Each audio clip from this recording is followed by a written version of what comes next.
बिस्मिल्लाहिर्रहमानिर्रहीम, अस्सलाम वालेकुम। आप सभी को खुश आमदीद। आप देख रहे हैं प्रोग्राम सलमान मिर्जा के साथ। जनाब, रोजाना हम 10 बजे पाकिस्तान के सियासी मामलात पे, पाकिस्तान तरीके इंसाफ के अंदरूनी मामलात क्या हैं उस पर बात कर रहे होते हैं।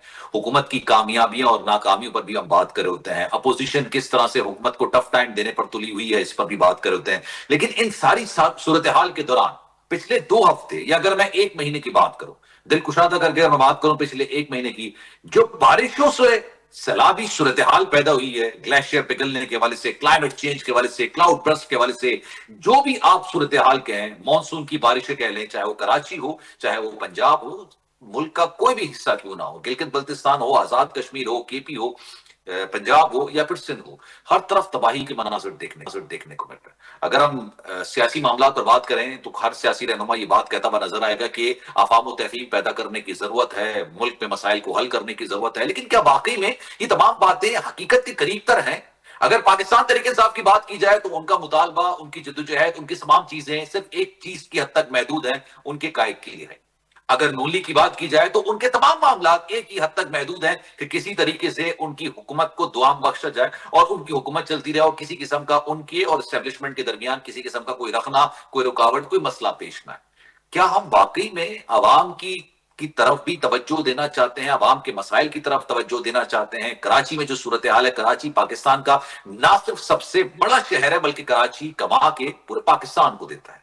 लेकिन कराची की जो सूरत हाल है वो गलिबन शायद लफ्जों में बयान नहीं की जा सकती है। इंफ्रास्ट्रक्चर तबाही के दहाने पर पहुंच चुका है। नदी नालों में तोगयानी की सूरत हाल है। पंजाब की बात करें, केपी की बात करें, आजाद कश्मीर की बात करें, बलूचिस्तान की बात करें, हर तरफ देखें तो क्लाइमेट चेंज की वजह से तबाही की सूरत हाल पैदा हो गई है। मेरा दिल वाकई में खून के आंसू होता है जब मैं ये मनाजिर, जब मैं ये वीडियोस देख रहा होता हूँ कि लोगों के पूरे आशियाने तबाह हो जाते हैं। लेकिन अगर हम सियासी मामलात की तरफ देखें तो हमें बड़ा दुख भी है और ऑब्वियसली हर एक को होना चाहिए। हम दुनिया के मामलात में अपने आप को सालसी के तौर पर पेश करने की बात करते हैं, लेकिन वो आवाम जिनकी वोटों की मदद से हम पार्लियामेंट में अपनी हुकूमत को चुनते हैं, क्या उनकी तरजीहात अवाम की तरफ होती हैं या नहीं होती हैं? आज जरा इस पर बात करने की कोशिश करेंगे, एक ओवरऑल तजिया लेंगे इस पर। साथ साथ पाकिस्तान तरीके इंसाफ आने वाले दिनों में करने क्या जा रही है। अगर मैं पिछले 2 साल की पाकिस्तान तरीके इंसाफ की सियासत का जिक्र करूं तो यकीन जानिए मेरे पास 3-4 पॉइंट से ज्यादा और कुछ नहीं होगी। एक, जनाब हमारे साथ धांधली हुई है, फॉर्म 47 की हुकूमत है, चलें मान लिए एक सेकंड के लिए। दूसरा, जनाब धांधली हुई है, हम इलेक्शन से हम पार्लियामेंट से इस्तीफा दे देंगे, हम हुकूमत से इस्तीफा दे देंगे, कामा कमेटियों से इस्तीफा दे देंगे, देन व्हाट? आगे क्या होगा? जिद्दोजहद करेंगे, जलसा करेंगे, देन आगे क्या होगा? उनकी भी सियासत बंद कली में जाती हुई नजर आ रही है। लेकिन पहले मैं बात करूंगा कि क्या वाकई में आज की तारीख में, आज के दिन जब मैं आपसे इस वक्त बात कर रहा हूं, क्या वाकई में एक ओवरऑल एक ऐसी एक हिकमत अमली बनानी चाहिए कि कम से कम अवाम के जानो माल की हिफाजत तो हो सके। बाकी सियासत तो पिछले कई सालों से चलती आ रही है और जब तक पाकिस्तान, अल्लाह ने चाहा, क्यामत तक पाकिस्तान का वजूद रहेगा, तब तक ये सियासत चलती रहेगी। जनाब बात करेंगे, राशिद आशमी साहब हमारे साथ मौजूद हैं, नुसरत वाहिद साहब हमारे साथ मौजूद हैं, उनसे जरा गुफ्तगू का सिलसिला करेंगे। मुनव्वर साहब भी हमारे साथ मौजूद हैं, उनसे भी जरा आलमी अमूर पर भी जरा डिटेल में बात करेंगे और पाकिस्तान के अंदरूनी पॉलिटिक्स के हवाले से बात करेंगे। नुसरत साहबा, अगर आप इजाजत दें, मैं जरा राशिद साहब से इजाजत शुरू करना चाहूंगा। राशिद साहब, अगर मैं कहूं कि आज अवाम, अगर पंजाब में नून लीग की हुकूमत, नून लीग वहां पर बरसर इक्तदार है, विफाक में बरसर इक्तदार है, नून लीग की ज्यादातर तरजीहात या तो विफाक है या पंजाब है, इसके अलावा उनकी कोई तरजीहात नहीं है। पीटीआई की तरजीहात है किस तरीके से हमारा कायद रहा हो जाए, इसके अलावा उनकी कोई तरजीहात फिलहाल नहीं नजर नहीं आती है।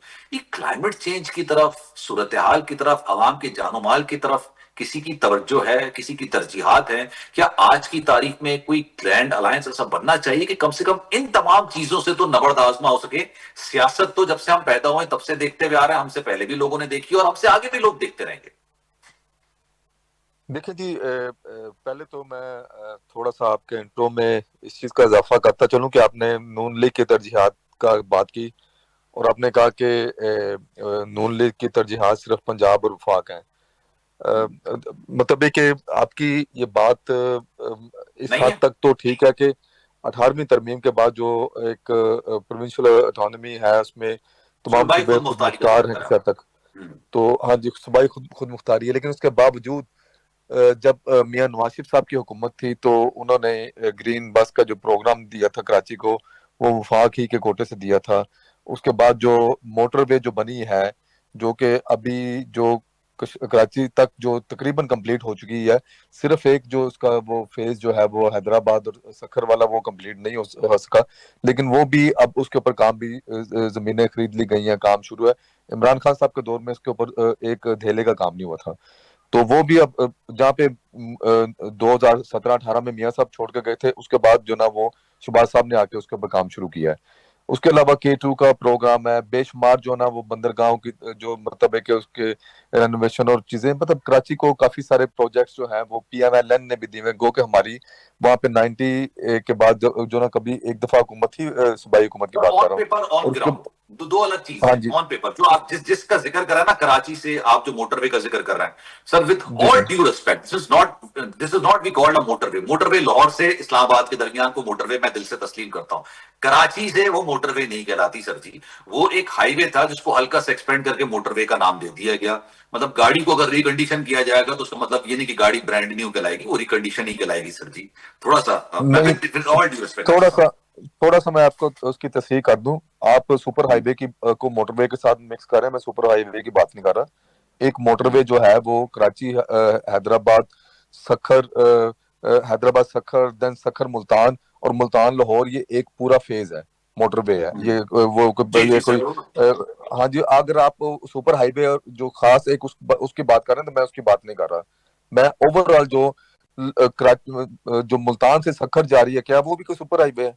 वो मोटरवे, ब्रांड न्यू मोटरवे है, जो अभी जो तमीर के शक्कर तक है, मराहल में उसके है। बाद नहीं है सर जी। और कराची टू हैदराबाद जो बनाई गई मैं है वो उसी भी तरफ ही आ रहा हूँ। मैं अगर सुपर हाईवे को जी आपने जी, मैं उसी एक्सपेंड किया जी, मैं उसको। सलमान साहब उसी तरफ ही आ रहा हूँ कि जी जी सखर और हैदराबाद जो है, वो जहाँ पे अल्हम्दुलिल्लाह मियां साहब ने काम छोड़ा था वहीं पे था।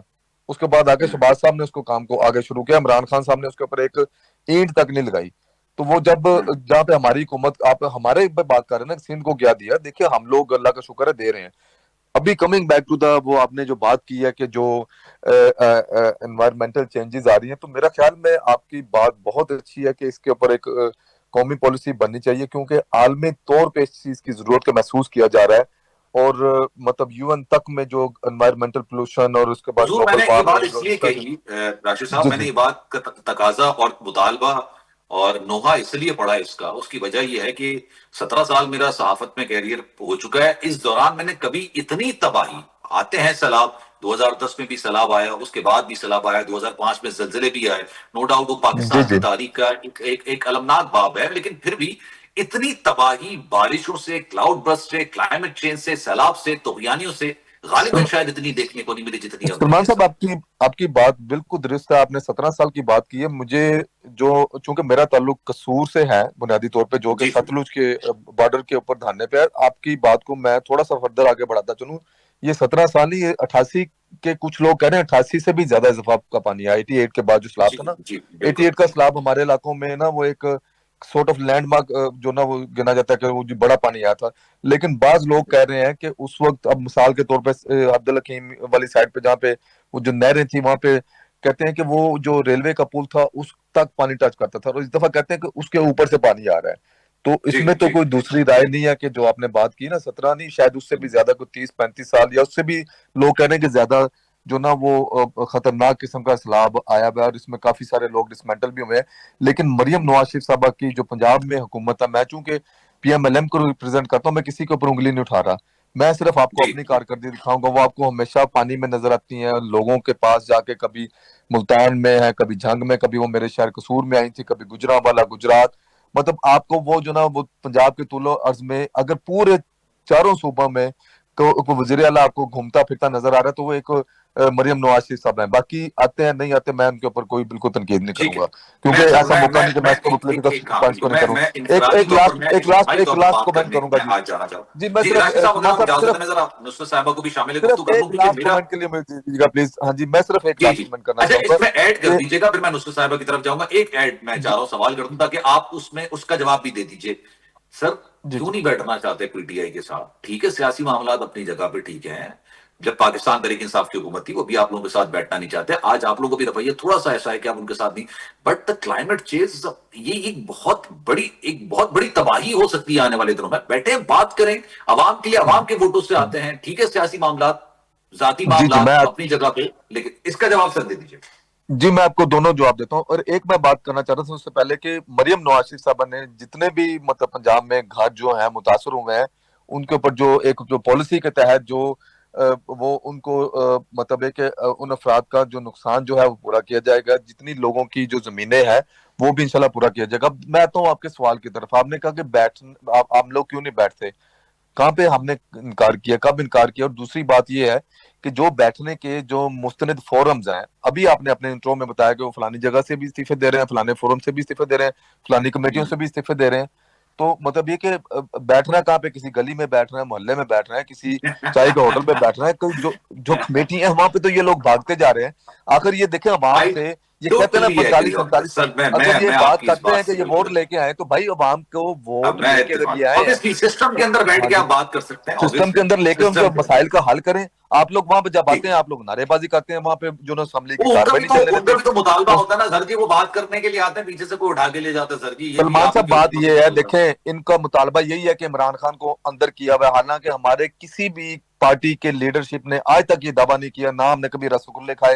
ये 4 दिन पहले सजाएं हैं, 5-5 साल, 10-10 साल, खतीजा शाह को, फलाने को किसी एक बंदे की आपको खुशी की या जश्न मनाते की ट्वीट देख लें। इमरान खान के रसगुल्ले और गुलाब जामुन खाते की जो तस्वीरें सबने देखी थी। हम वो लोग नहीं है। हम लोगों की जो जो नुकसान पे, लोगों को कैद करने पे, लोगों को मत ठीक है, जो उन्होंने चल किया है उसको भुगतने पे हम लोग मैं आता सेलिब्रेट हूँ नहीं आपकी करते, तरफ सर, बल्कि मैं आपकी कहता तरफ हूँ वापस आता हूँ। अनफॉर्चुनेट था कि ठीक, 9 मई का जो इंसिडेंट इन लोगों ने किया था। चल नुसरत साहिबा, अस्सलाम वालेकुम, हुजूर खैरियत से हैं, ठीक ठाक हैं? वालेकुम सलाम अल्हम्दुलिल्लाह। देखिए, एक तो जाती सियासत होती है, एक पार्टी पॉलिटिक्स होती है, एक जाती मफादात के लिए पॉलिटिक्स होती है, एक अवाम के लिए पॉलिटिक्स होती है। हमारा ये अलमिया है, और ये बड़े अफसोस के साथ मुझे बात ना सिर्फ मैं तस्लीम करता हूं, बल्कि मैं बाबंग तोहल ये बात कहता हूं कि अवामी सियासत गालिबन आज की तारीख में उस तरह से नहीं की जा रही जिस तरह से की जानी चाहिए थी। उसमें बशमूल पाकिस्तान तहरीक इंसाफ तमाम सियासी जमातें शामिल हैं। मुझे बताइए, क्लाइमेट चेंज एक बहुत बड़ा इशू है, ना सिर्फ क्लाइमेट चेंज की सूरत हाल पाकिस्तान को है, कई जगह पर दहशतगर्दी के वाकयात का सामना पाकिस्तान को करना पड़ रहा है।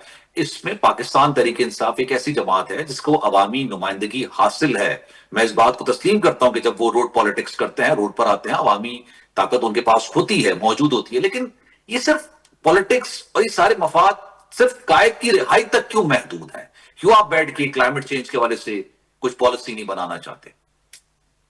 बिस्मिल्लाहिर्रहमानिर्रहीम। बहुत शुक्रिया आपका अपने प्रोग्राम में इनवाइट करने का। देखिए, जो thank you so important much. चीज है इस वक्त वो ये कि हम लोग हुकूमत में ना होने के बावजूद इतनी ज्यादा मदद पंजाब में कर रहे हैं। आपको पता है पंजाब में जितनी तबाही आई है, कोई कभी सोच भी नहीं सकता था कि इस तरह की तबाही आएगी। और ये नहीं कि इंडिया ने बताया नहीं था, इंडिया ने 3-4 दिन पहले बता दिया था, लेकिन उसके जो सबसे बड़ी गलती है वो ये है कि उसने उस पानी को अपने डैम भर लिए और फिर उसके बाद अचानक छोड़ दिया, यानी बॉम्ब की तरह उसने छोड़ा है। और हमारे यहाँ चूंकि हमें तो आदत ही नहीं है अपने मुल्क के लिए कोई काम करने की, कोई फुलफिलिंग करने की, कि पिछले 60 साल से कोई डैम नहीं बना। एक इंसान आया था जिसने कहा था कि हाँ डैम बनने चाहिए, और उसने 10 डैम शुरू किए थे, जिसमें से 2 डैम्स के ऊपर काफी ज्यादा काम हो रहा था। लेकिन लाइक ऑल द गवर्नमेंट्स जो आती हैं पिछली, अगली वो पिछली गवर्नमेंट का काम बंद कर देती, इसलिए वो डैम जो है वो बंद हो गए वहां पे। वरना इस वक्त तक कम से कम 2 डैम जो थे वो काफी हद तक तैयार हो चुके होते, जिसमें हम पानी जमा कर सकते थे। जहां तक एनवायरमेंट की बात है, आपको याद होगा कि यही प्राइम मिनिस्टर इमरान खान साहब थे जिन्होंने कहा था कि एनवायरमेंट के लिए शेयरकारी करें। बिलियन ट्री, तो बिलियन उन्होंने ट्री लगाने के शेयरकारी लिए कितने ट्री लगे, जी उस पर भी तो सवाल होता है ना। जी और जी दूसरा, जी, ये मैं जब ये डैम बनने वाली बात उसके होती है ना ऊपर मुस्लिम इतना साहब, पता काम नहीं क्यों हुआ और उसके बाद भी उन्होंने उस मैं चीज को मतलब बढ़ाया, पंजाब में भी लेके मुझे आए। मुस्कुराहट मेरे चेहरे पर पता नहीं क्यों आ जाती है, क्योंकि आप एक जज साहब ऐसे भी थे पता नहीं क्या जो बोल रहे हैं, मुझे इंसाफ नहीं करने के समझ। बजाय एक इंसाफ करने के बजाय डैम फंड जमा करते फिरते थे। मुझे बताइए वो तो डैम वो फंड कहाँ डैम गया? फंड का एक एक पैसा जमा है, ये मैं बता दूं। वो जो कहाँ निसार है? साहब थे, वो उनका एक एक पैसा जमा था बैंक में अभी तक, जब तक ये नई अच्छा, हुकूमत नहीं आई है। उसके बाद कहाँ गया, क्या हुआ, ये तो जाहिर है ये लोग जिम्मेदार हैं। जिस तरह वो अब्दुल कादिर यूनिवर्सिटी के 91 अरब रुपए थे, वो शहबाज शरीफ साहब ने निकलवा लिए बैंक से, और उसके बाद वो कहाँ गए, क्या होगा उनका। दानिश यूनिवर्सिटी उन्होंने कहा था बनाऊंगा तो 2 अरब उसमें लगा के बाकी पेट पे जाएगा, जिस तरह बाकी चार सारी चीजें जाती हैं। लेकिन वो आदमी 14 साल की कैद भुगत रहा है, जिसका काम सिर्फ ये था कि एक ऐसी इस्लामी यूनिवर्सिटी बनाए जिसमें न सिर्फ इस्लाम बल्कि जो आजकल की तालीम है वो भी दी जाए और मुफ्त दी जाए, और दी जा रही थी और अभी तक दी जा रही है मोस्ट पब्लिक। तो एनवायरमेंट की बात यहाँ तक मैं करना चाहूंगी कि जो ट्रीज की बात, मुझे एजुकेट वो कीजिएगा थोड़ा सा। मैं हो गया। क्योंकि जब भी एक कोई टॉपिक पाकिस्तान तरीके इंसाफ का रहनुमा निकालता ना, मैं चाहता हूं मुझे एजुकेट करें। यूनिवर्सिटी क्या? बनाना बहुत मेरा, मैं चाहूंगा कि आप पहले सवाल सुनिएगा मेरा, उसके बाद उसको तसल्ली से जवाब दीजिएगा। आपके पास पूरा टाइम है। मेरा सवाल आपसे ये, यूनिवर्सिटी बनाना बहुत अच्छी बात है, तालीमी इदारे बनाना बहुत अच्छी बात है, लेकिन मुझे एक बात बताइए, इंग्लैंड के अंदर एक स्कैम पकड़ा जाता है, पकड़ने वाला जो स्कैम, इंग्लैंड की हुकूमत पाकिस्तान से राब्ता करती है और कहती है कि जनाब ये हमने अमाउंट पकड़ी है 190 जो बिलियन रुपीस हैं, वो हम आपके अकाउंट में जमा कराना चाहते हैं क्योंकि स्कैम है, और ये लेकर आए। पाकिस्तान के अंदर एक शख्स को 46 अरब रुपए जुर्माना जमा कराने की बात की जाती है। आपके वजीर आजम वो 190 मिलियन पाउंड जो हैं वो उसी शख्स को पकड़ा देते हैं, उसी के अकाउंट में दिलवा देते हैं, जिसके पास से ये कहा जाता है कि आपको ही जुर्माना अदा करना है। तो भाई वो तो अदालत की बैंक में थे पैसे, अदालत की बैंक में थे, किसी इंसान को नहीं पकड़ाया उन्होंने पैसे, उन्होंने अदालत में जमा करवाए वो पैसे जो अदालत में नहीं कराने थे। देखिए मेरी बात सुनिए नुसरत साहब, please please let me clear my self. अगर जुर्माना होता है ना, वो अदालत में उस शख्स को जुर्माना पड़ा है, अदालत में आपने जो पैसे जमा कराया उसने कहा आप अदालत में कराइए। दूसरी तरफ 190 मिलियन पाउंड का जो केस था, वो पैसे स्टेट बैंक ऑफ पाकिस्तान में जमा कराने थे। There is a huge difference of between these two cases, लेकिन आप लोगों को मर्ज कर दिया। तो मुझे बताइए कि ये यूनिवर्सिटी बनाने वाला मामला कहां से, ये नारों की हद तक अच्छा लगता है। मुझे आपसे ये बात मुझे बताइए इसका क्या है? वो आदमी जिसने वो अपनी प्रॉपर्टी बहुत डबल ट्रिपल उस पर भेजी थी, उसके पास वो पहली वाली कहां से आए पैसे कि उसने ये प्रॉपर्टी खरीदी थी? वो नवाज शरीफ का बेटा था, उसके पास इतने पैसे आए कहां से थे जो उसने वो प्रॉपर्टी बनाई और फिर डबल ट्रिपल कीमत में उसको मलिक रियाज को बेच दी? इसके ऊपर बात नहीं होगी, इसके ऊपर बिल्कुल बात नहीं होगी। वो जिसने पैसा बात करूंगा, मैं राशिद साहब से सवाल करूंगा, जमा करवा आप दिया, इजाजत दें, मैं राशिद साहब से सवाल करूंगा। मेरा पॉइंट करवाना था। मेरी बात सुने, एक बात, नुसरत साहिबा पर इंग्लैंड के अंदर बाकायदा तौर पर एक स्कैम पकड़ा जाता है 190 मिलियन पाउंड का। नुसरत साहिबा की ही एक बात, ऐसे मेरी बात सुनने, पहले सवाल सुन लीजिए, फिर मैं जवाब आपसे दूंगा। वही नुसरत साहिबा की पाकिस्तान के अंदर बाकायदा तौर पर सुप्रीम कोर्ट आप पे जुर्माना आयद करती है और कहती है 46 अरब रुपए आप सुप्रीम कोर्ट में जमा कराएं। मैं अगर वजीर आजम या राशिद साहब वजीर आजम हो, वो ये कहे ठीक है पैसे तो आ रहे हैं, आप ही को पकड़ा के कहेंगे आप सुप्रीम कोर्ट में जमा करा दीजिए, हालांकि वो स्टेट बैंक में जमा कराने थे। ये साइंस मुझे समझाइए प्लीज, मैं इसकी समझना चाहता हूं। ये पैसे कहां से आए, ये मैं राशिद साहब से सवाल करूं। देखिए पैसे पहले पूछें कि वो प्रॉपर्टी कहां से खरीदी गई, और फिर जो बेची गई वो डबल कीमत पे क्यों बेची गई, और उस आदमी जिसने खरीदे उसने क्यों लाके वहां अदालत में जमा करवाए अगर वो स्टेट बैंक में करवाना था। इसमें हम कहां से आ गए बीच में? हमें किस चीज की आप वजीर आजम आपका था, हुकूमत आपकी थी, इससे क्या फर्क पड़ता है? जो है तो आपको पकड़ा। आज पे साइन करवाएं। मुझे बताइए, IMF से पैसे मिलते हैं, दूसरे उनसे पैसे मिलते हैं, अब सलाह फंड के पैसे मिलेंगे, क्या किसी के पास एक ढेला भी जा रहा है? वो पैसे सारे के सारे उसी तरह बाहर चले जाते हैं, किसकी बैंक में जाते हैं, किसके अकाउंट में जाते हैं, क्या होता है क्या नहीं होता, किसी को कोई खबर नहीं। अगर कोई बताएगा, कोई चीज करेगा तो वो हार्ट अटैक से मर जाएगा, जिस तरह पहले हुआ है। तो ये खामखा की बातें, एक आदमी जिसने एक पैसा नहीं खर्च किया, एक पैसा के वो जिम्मेदार नहीं है, अगर उसने गलत जगह पे जमा करवा दिए थे तो उस वक्त अदालत को चाहिए था ना कि आप कहें कि आप स्टेट बैंक में जमा करवाएं, आप यहाँ ना जमा करवाएं। उसमें क्या उसने खाया है कोई पैसा, ये बता देना। बात खाने की नहीं है, बात है बात किस चीज की सजा मिल रही है उसको? 14 साल खाने की नहीं,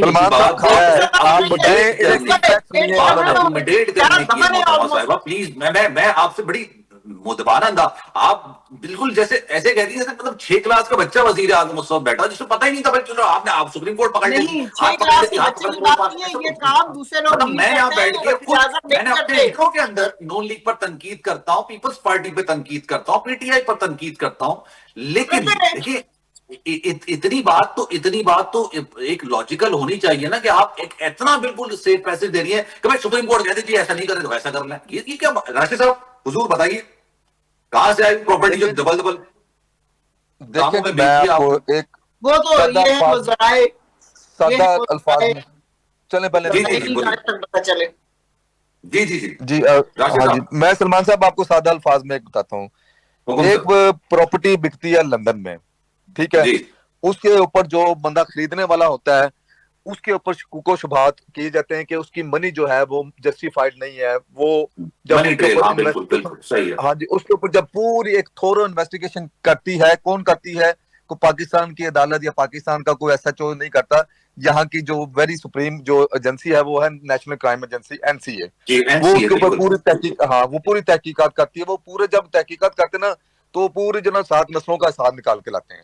जी अच्छा, जी उस एक केस में, अब ये देखें खुदा की कुदरत, देखें उस एक केस में जो है वो मियां नवाज शरीफ साहब के बेटे को क्लीन चिट मिलती है, और खरीदने वाला जो मलक रियाज है उसकी जो मनी को जो है वो वाइट नहीं डिक्लेयर किया था, और इस वजह से हुकूमत पाकिस्तान से राब्ता किया जाता है कि हमने ये एक मतलब पैसे पकड़े हैं एक जो सौ कि नब्बे आपकी मिलियन पाउंड हुकूमत, पकड़ा, ये हम आप एक सुप्रीम सौ नब्बे कोर्ट मिलियन पाउंड उसमें जो है वो जो आपकी इस हुकूमत स्टेट को हम बैंक में जमा वापस कराना करेंगे। चाहते हैं बिल्कुल। हाँ जी, उस 190 मिलियन पाउंड आपकी हुकूमत को वापस करेंगे, ताकि आप उसको अवाम की फलाह बहबूद के लिए खर्च करें। ठीक है, जी उसके लिए आपको जो है अकाउंट देना चाहिए था, जिस तरह आपने मेंशन किया कि स्टेट बैंक का नोट, ना कि जो मलक रियाज को जो सुप्रीम कोर्ट में जुर्माना हुआ था उस अकाउंट, जुर्माने वाले अकाउंट 46 अरब अकाउंट रुपए नंबर। का था आई गेस, ठीक है, हाँ 46 जी, अरब रुपए जी का जी ये बिल्कुल, हाँ ये जी, वो तो, कराची का हाँ जी, वेरियर टाउन के चक्कर में पड़ा था ना। जी जी जी बिल्कुल, हाँ जी। अच्छा, अब उसमें अब मजीद आ गया है, इमरान खान साहब ने क्या किया, शहजाद अकबर साहब के साथ मिलके अपनी कबीना से बंद लिफाफे में उसकी मंजूरी करवाई, जिसके जी जी। ऊपर कोई और नहीं, इनकी कबीना के 3-4 वजीर कम अज कम जो उस वक्त बात को फवाद लेकर, फवाद चौधरी ने का चौधरी ने एतराज एतराज किया, किया था, कुछ ठीक है, लोगों ने और भी एतराज किया था। श्री मजारी ने किया, गालिबन असद उमर साहब ने भी कहा कि गालिबन किया कि ये किन चीजों पे आप हमारे से बंद लिफाफे में साइन करवा रहे हैं। उस वक्त सिटिंग कैबिनेट के जो अराकीन थे उन्होंने भी एतराज किया था, लेकिन नहीं बताया गया उन्हें। ये मोहतरमा कह रही है, देखिए मैं इनका एहतराम करता हूँ, जो भी चीज है, इनको पता नहीं शायद इस चीज का कि एक ही केस में मियां साहब के बेटों को एक्विटल होती है, उनके ऊपर कोई चार्ज नहीं होता अल्लाह ताला की मेहरबानी से। बल्कि यहाँ पे शहजाद अकबर ने जब काबे मुसाबी को कहा, काबे मुसाबी जो था ब्रॉडशीट का जो मालिक, उसने बाकायदा तौर पे, मैं आपको वीडियो भिजवा देता हूँ, उसने माफी मांगी है। उसने कहा जी मुझे 18 साल मैंने तहकीकात की है और मुझे ये कहा गया था कि इल गोटन मनी ये शरीफ फैमिली वाले यहाँ पे लेके आए हैं। कहता जी मैं पूरी शरीफ फैमिली से आई ओ अपोलॉजी, उसके ये अल्फाज है कोट एंड कोट, कि मैं उनके खिलाफ इल्जाम लगाता रहा, कहता मुझे एक ढेले की करप्शन नहीं मिली यहाँ पे। और ना सिर्फ ये बल्कि उसको यहाँ पे जो है वो फाइन भी हुआ था, जो कि उसने टुवर्ड्स कंपनसेशन पे किया था। तो कहने का मतलब ये है कि बरतानिया का निजाम इंसाफ, वो निजाम इंसाफ जिसकी कोई और नहीं, इनके लीडर इमरान खान साहब जो ना मिसालें देते थे बात बात पे, उस निजाम के निजाम से शरीफ फैमिली को ना सिर्फ एक दफा, 2 दफा, मुतअद्दिद दफा जो ना उनको वहां पे जो ना वो सरखरू हुए हैं। आपके सामने जो डेली मेल वाला केस भी था, उसमें जो माफी मांगनी पड़ी थी, जो इल्जाम लगाए गए थे शहबाज शरीफ साहब पे, उनकी फैमिली के दिगर अरकान के ऊपर। तो मैं ये कहता हूं कि देखें, आप जो मर्जी अपने जो इमरान खान साहब की बात ये करें, इमरान खान ने कौन सी करप्शन की? ये अलकादा ट्रस्ट के जो ऊपर जो है उसका ट्रस्ट का बेनिफिशियरी कौन है? इमरान खान और जो उनकी बीवी। उसके तहत जो है 459 कनाल जो जमीन है वो किसने दी? मलक रियाज ने दी। उसके अलावा जो 28 या 29 करोड़ रुपए जो कैश है वो दिया, वो किस चक्कर में दिया है? व्हाइट कलर क्राइम जोन में है। मतलब मुझे ये बताएं कि मलक रियाज सलमान साहब आपको क्यों नहीं 459 कनाल जो ना जमीन देता? मुझे क्यों नहीं 200-250 कनाल जमीन दे देता भाई? तो क्या ऐसा चीज जो इमरान खान ने उसके लिए सर्व की थी कि जिसके अगेंस्ट उसकी जो है वो, आप मेरी बात सुने कि ये अजीबोगरीब लॉजिक है जी। वहां पे इस्लाम की तालीम कितने स्टूडेंट वहां पे पढ़ते थे या कितने पढ़ रहे हैं? वहां पे तो गिनती के, वो तो एक उन्होंने बोगस थी एक चीज बनाई थी, जिसका पहले बेनिफिशियरी जो थे अपने जो उनके जो ट्रस्टी थे, वो आपके बाबर अबान और ये जुल्फी बुखारी साहब थे। उसके बाद जी जो जी जी ट्रस्टी जी बन के जी इमरान खान उनकी बीवी। ये तो देखें, मैं कहता हूं कि ये एक ऐसा एक घिनौना चीज है, ओपन एंड शट चीज है, जिसको कोई भी दुनिया का बंदा जो है वो जस्टिफाई कर ही नहीं सकता। आपके पास जवाब नहीं है ना, ऐसी कोई बात करेंगे जिसके ऊपर जो ना लोग हंसें। आप छोड़ के मतलब कि हर बॉल खेलने वाली नहीं होती। आप कहें जी मुझे नहीं पता, मेरा नॉलेज नहीं इस चीज के बारे में, लेकिन आप जब इसको बट जस्टिफाई खैर मेरा करेंगे। ऑनेस्टली ये टॉपिक था नहीं, मैं क्योंकि मुनव्वर साहब भी हमारे साथ मौजूद है, मुझे मुनव्वर साहब से इंटरनेशनल इशू से बात करनी। मुनव्वर साहब I am really deeply sorry, लेकिन मुझे आपसे बात करनी है, मैं इंटरनेशनल इशू से मामला ये निकल आया था। लेकिन खैर मैं नुसरत साहिबा, कमेटी बननी चाहिए, ये मामला पे जो सैलाब की सूरत हाल है इससे बैठने को तैयार हैं। ये कभी कायमा कमेटी से इस्तीफा देने की बात करना, कभी केपी असेंबली से इस्तीफा देने की बात करना, ये पीटीआई को हर्ट करेगा या हेल्प करेगा? देखिए हम आस्ता आस्ता करके पूरे असेंबली से निकल जाएंगे। जिस तरह अभी हम लोगों सब निकल गए। ने जी, जिस तरह अभी हम उसमें बाय इलेक्शन में हिस्सा नहीं ले रहे और उनके पास कोई जी। ऑप्शन नहीं है, जिस तरह ये इलेक्शन लड़ेंगे और करेंगे, इसी तरह इंशाल्लाह हम लोग आस्ता आस्ता करके असम्बलियां में छोड़ेंगे और फिर देखेंगे ये कितने एक दूसरे के दोस्त बन के रहते हैं और कितने एक दूसरे के साथ वो सलूक करते हैं जो पहले ये करते थे कि सड़कों पर घसीटेंगे और पेट काट फाड़ेंगे और पता नहीं क्या क्या करेंगे। ये तो अभी हमारी वजह से मुत्तहद हुए हैं ना। ये बात खान साहब ने 11 में की थी 2011 में कि जिस दिन मैं बीच में आऊंगा ये सारे के सारे एक हो जाएंगे। और नसीम ज़ारा कह रही ठीक है। थी ये हो ही नहीं सकता और ये हुआ। सबने देखा कि सारे के सारे क्रिमिनल एक साथ हो गए, इनके सारे मुकदमे खत्म हो गए। जिस दिन उनके वो काफली के बारे में भी ये बोला था, काफली के साथ काफली साथ हुए। सियासत में तो ये सब चलता रहता है। इंतहाई दूध के धुले में इन्होंने कभी कुछ किया ही नहीं, इनकी तो कोई गलती ही नहीं है। वो आदमी जिसके ऊपर 3 अशरफ भाई की भी नकल उतारते थे। एक पैसे की करप्शन मैं दूसरा साहब देखें, वो बात अपनी जगह पे, मैं इस बात को तस्लीम करता हूँ। आप खान साहब ने 2011 में कहा था, लेकिन उन्होंने तो काफली को भी तो कहा था ना सबसे बड़े डाकू हैं ये। आज उनकी सियासत में तो हर सियासत है। सियासत में कहा जाता है। मैं तो सिर्फ बात ये कर रही हूँ कि क्या ये प्रूफ नहीं हुआ जो बात उन्होंने की थी। काफली को अगर कहा था तो काफली ने अपने आप को प्रूफ करवाया कि नहीं हम झूठ नहीं बोल रहे, हम आपके साथ अगर हैं तो आपके साथ हैं। उस आदमी ने 2 आपकी हुकूमत बजाने के लिए साथ दे दिया। पंजाब में आपने उनको वजीर आला बना दिया, तो उसका मतलब है कि वो सही, उन्होंने प्रूफ कर दिया। ये क्या बात कर रहे हैं? वजीर आला की बात कर रही हूँ। जिस तरह उस आदमी 10 वोटों पे आपने उनको पंजाब का वजीर आला बना दिया था। आप खुद सोचें आपको क्या बात कर रही हूँ। जब उनको सजा दी गई, जिस तरह उन्होंने सजा भुगती है, सारी बात तो वहां नजर आ रही है कि कौन किसके अंदर इतनी हिम्मत है कि वो उस तरह की सजा काटे जिस तरह की सजा। कोई करप्ट बंदा अगर करप्शन करके इमरान खान का साथ दे दे तो वो यानी कि ठीक है। चौधरी को देख लिया, उनको नाअहल कर दिया, उनकी जगह पे किसको लेके आई थी? राना सनाउल्लाह, माशाल्लाह अल्हम्दुलिल्लाह। ये हो रहा है इस मुल्क में। सारों को इसी तरह नाअहल करते जाएंगे, लेते आएंगे। सलमान साहब अगर कोई बंदा करप्शन करके बाद में इमरान खान का साथ दे दे वो ठीक है। कमेटी में बैठने का मुझे खैर, लेकिन मुझे अब इंटरनेशनल इश्यूज पर बात करनी है। मुनव्वर साहब हमारे साथ मौजूद हैं। Thank you so much. Rashid साहब हमारे साथ थे, नुसरत साहब हमारे साथ मौजूद थी। ये मुझे एक लॉजिक समझ नहीं आता। काफ लीग ने अपने आप को कहां प्रूफ किया कि वो खान साहब जो उनके बारे में कहते थे, और खान साहब ने क्या काफ लीग से कभी माफी मांगी कि मैं आपके बारे में कहता था कि आप सबसे बड़े डाकू हैं। लेकिन अब मैं इस बात को वापस लेता हूं और अब आप हमारे साथ हुकूमत बना लीजिए, दैट इज समथिंग एल्स। लेकिन सियासत के अंदर नहीं होता है कुछ भी, ये बात हर कोई तस्लीम करता है। लेकिन इस वक्त सियासत नहीं, इस वक्त खिदमत करने की जरूरत है। एक ब्रेक लेंगे जरा, ब्रेक के बाद वापस आएंगे। मुनव्वर साहब हमारे साथ मौजूद हैं। इंटरनेशनली काफी कुछ चीजें चेंज हो रही हैं। एक तो सबसे बड़ा मामला नेपाल का भी है, दूसरा कतर का भी है। इसमें पाकिस्तान कहां खड़ा है और कहां खड़ा होना चाहिए, पाकिस्तान किस हद तक मुतासर हो सकता है सारी चीजों से, क्योंकि अब सोशल मीडिया पर ये आवाजें लगना शुरू हो गई हैं। देखें बांग्लादेश में क्या हुआ, लोग सड़कों पर निकल कर आए, बांग्लादेशी वजीर आजम हसीना वाजिद को भागना पड़ा। नेपाल के अंदर ये हुआ, पाकिस्तान के अंदर भी एक मूव होगी और हो सकता है कि पाकिस्तान के अंदर भी इनकलाब आ जाए। तो क्या पाकिस्तान की सूरत हाल नेपाल और बांग्लादेश जैसी? एक ब्रेक लेते हैं, ब्रेक के बाद वापस आएंगे। मुनव्वर साहब हमारे साथ मौजूद हैं, गुफ्तगू का सिलसिला उनसे आगे बढ़ाएंगे।